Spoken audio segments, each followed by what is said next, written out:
Hola, ¿qué tal amigos? El día de hoy vamos a ver un motor muy simple, ¿sí? De los más básicos, ¿no? Y entonces pues les voy a mostrar cómo me quedó el motor. Ahorita les explico cómo lo fui haciendo. Acá como podemos observar pues tenemos nuestro rotor, ¿sí? Y tengo un imán en la parte de afuera, un imán que se me rompió, lo extraje de un horno de microondas. Y entonces lo que quería yo hacer pues era experimentar, ¿no? Con los principios de inducción eléctrica, ¿no? Entonces pues hice mi bobina, ¿sí? Ahorita les muestro cómo hice mi bobina. Es uno de los motores más simples que vi en internet. Tuve la curiosidad de hacerlo y ver si realmente funcionaba y pues sí funcionó, como podemos ver, ¿no? Entonces, el principio básico de funcionamiento de mi motor es muy simple. Tenemos en sí un rotor que está formado por múltiples espiras que enrollamos. Hay que tener cuidado con el tipo de alambre que vamos a usar para generar nuestro rotor. Yo extraje ese alambre de un pequeño transformador que tenía, que ya no me servía. Y ahorita les muestro las fotos. Hay que cuidar que el esmalte que trae el alambrito no se dañe, porque el chiste del bobinado es que cada uno de los cables genere un campo magnético por aparte. Al grado que cuando juntamos el número de vueltas por la bobina, de nuestra bobina, pues incrementamos el campo magnético.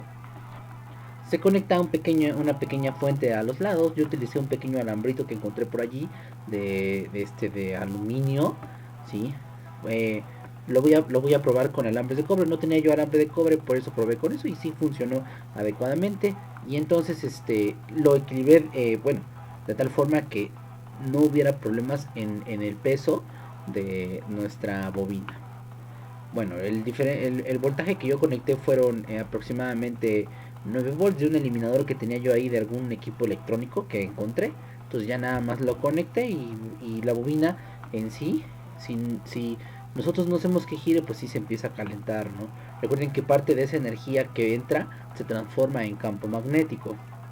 Entonces, este, mm, mi, mi rotor es de esta forma. Vean, es muy simple. Este fue mi segundo rotor que hice. Puse un pequeño alambre en el centro para que sirviera como de eje de rotación, ¿sí? El cable, si se dan cuenta, pues es un pequeño alambre que extraje, les digo, de un transformador y le di aproximadamente 20 vueltas. Estas vueltas las puse en un botecito cilíndrico, ¿sí? O sea, sin apretarlo, empecé a contar las vueltas, hasta que llegué a las 20 vueltas. Le pueden poner más, igual va a funcionar, ¿no? Recuerden que el número de vueltas va a funcionar el campo magnético que queremos crear. Y para que el alambre no se desenrolle, pues lo que hice fue darle vueltas del mismo, ¿sí? Sobre el mismo, vean, así como que haciendo un tipo de aro, ¿no? Los extremos de mi rotor, ¿sí? Bueno, perdón, de la bobina, los coloqué en el extremo de las varillas.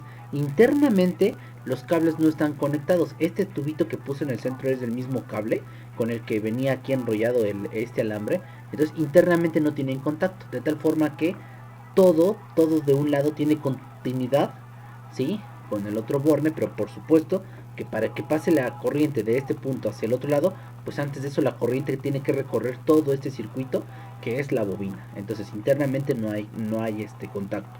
Lo hice inicialmente con una aguja, agarré una aguja y me funcionó, también sirvió, ¿sí? Aquí lo que yo veía en muchos videos era que teníamos que ocultar la mitad de nuestro conductor, de tal forma que hubiera momentos en que hubiera transmisión de corriente y otras no. O sea, lo que le vamos a llamar escobillas tengan contacto en esta parte, ahí pasa la corriente, genera el campo magnético, se ve impulsado. Y cuando nuestro rotor esté en el otro sentido, no hay paso de corriente, lo que va a hacer que por inercia se vuelva a poner en la posición donde genera el campo magnético de nuevo, ¿sale? Entonces, mi eje central lo hice de un alambre que encontré como de aluminio y me dio bastante resistencia y funcionó sin problemas. Para la cuestión del cable que les comentaba, utilicé este transformador que ya no tenía, hice unos pequeños cortes en los lados para tratar de no dañar el alambre, pero aquí lo dañé una gran parte porque no me fijé, me emocioné al cortarlo y entonces pues dañé, así que una gran parte ya no me sirvió, pero pues sí obtuve bastante material todavía para poder generar mi bobina. Entonces les recomiendo que el alambre que ustedes vayan a sacar lo enrollen ahí con un rotomartillo si tienen, es más fácil. Ustedes nada más le van dando, bueno, lo activan y solito se va enrollando hasta que ustedes puedan tener la cantidad que, o todo, ¿no? Porque aquí tenemos dos tipos de bobinados, el bobinado primario y el secundario, ¿sí? Entonces la parte interna tiene un alambre un poquito más grueso, es menor cantidad de vueltas. Recuerden que el transformador lo que hace no es más que un cambio en el nivel de voltaje, ¿sí? De tal forma que si incrementa el voltaje disminuye el amperaje, y si hace lo contrario de incrementar el amperaje disminuye el voltaje, de tal forma que la potencia eléctrica se mantenga.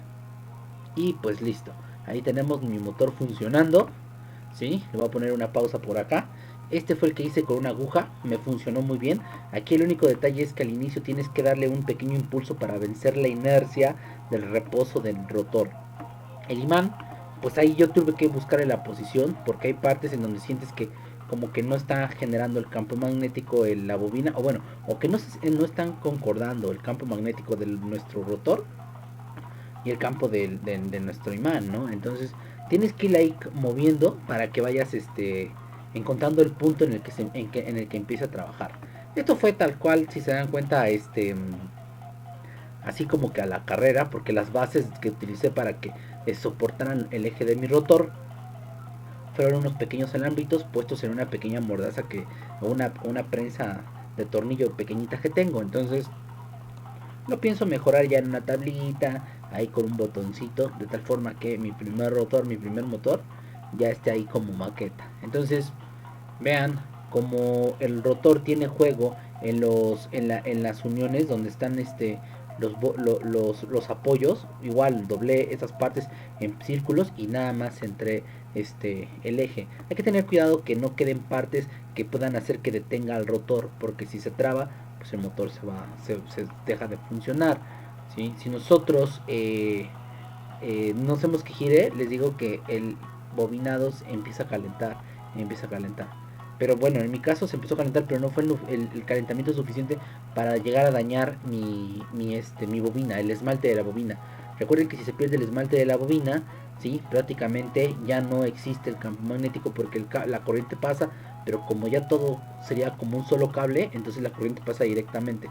Entonces el chiste de la bobina en esta forma es que cada vuelta sirva de circuito para la corriente, y la corriente moviéndose a través de la bobina pues es donde genera el campo magnético. Cuando la corriente pasa completamente ya se mantiene un campo magnético constante, porque como no conectamos corriente alterna, solo es corriente directa, llega a un máximo y entonces tenemos un norte y un sur. Entonces esa polaridad hace que cuando esté encontrado con el imán, estén norte y norte, pues se repelen, ¿no? Entonces ahí hay que tener cuidado, y les digo, tienen que tener paciencia en encontrar el punto en el que se genera el movimiento, porque va a haber ocasiones donde queda positivo y negativo. El negativo, pensemos, del rotor, y el positivo de mi magneto, y se quedan pegados. Si lo acercas suficiente se quedan encontrados. Entonces hay que impulsarlo para que pueda funcionar, ¿va? Y pues ahí quedó, ahí está, trabajando sin ningún problema, ¿no? Más adelante les comento que pues ya voy a colocar ya bien todo, pero esa era mi duda, querer saber si en realidad funcionaba. Sale pues. Posteriormente voy a subir ahora un motor hecho con unas tapitas de Coca-Cola, que para mi sorpresa también funcionó.